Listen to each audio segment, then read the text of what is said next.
Alors, la règle qui prévaut, c'est que l'activité économique, elle peut continuer, sauf dans certains cas. Ce que nous avons demandé aux entreprises, c'est de déclencher leur plan de continuité de l'activité. C'est un dispositif qui permet aux entreprises en situation, donc, par exemple ici, de crise, de pouvoir identifier dans l'entreprise quelles sont les fonctions vitales pour l'entreprise qu'il faut absolument garder. Et donc l'ensemble des entreprises, en fonction de leur plan de continuité d'activité, et si leur activité peut se poursuivre, se sont mis dans cette situation. Nous avons des entreprises qui, parce qu'elles ont, par leur propre activité, elles présentent un risque trop important d'interaction humaine, notamment les restaurants, les lieux de spectacle, qui ont été effectivement en interdiction d'activité.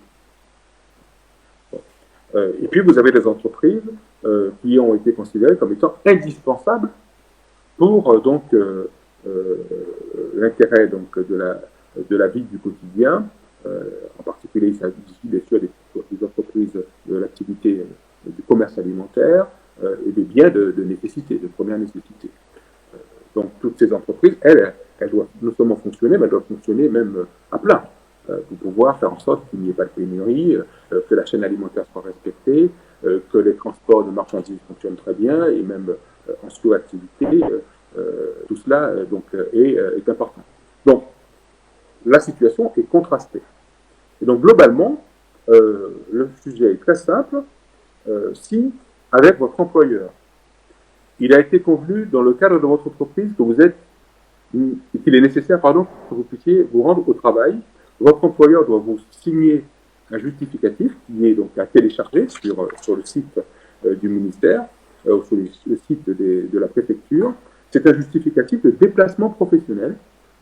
Et donc, avec ce justificatif de déplacement professionnel, vous pouvez donc être en situation d'être en règle quand vous serez contrôlé par les gendarmes. Et si, bien sûr, votre employeur a pris les mesures nécessaires dans le cadre du plan de continuité d'activité pour faire en sorte que les gestes barrières soient respectés dans votre activité professionnelle, vous êtes donc censé remplir votre obligation professionnelle.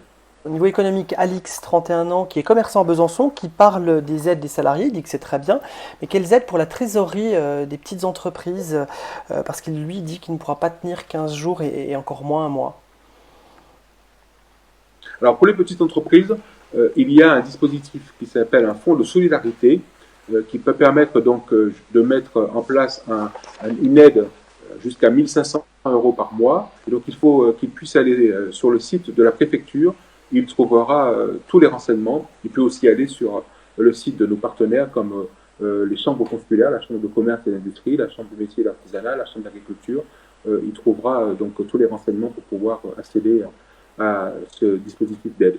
Et d'une façon plus générale, nous avons mis en place, le gouvernement l'a clairement indiqué, toute une batterie de dispositifs pour accompagner les entreprises, pour faire en sorte qu'elles puissent passer dans les meilleures conditions possibles cette phase de difficulté, puisque bien sûr la priorité absolue est celle de la lutte contre le virus.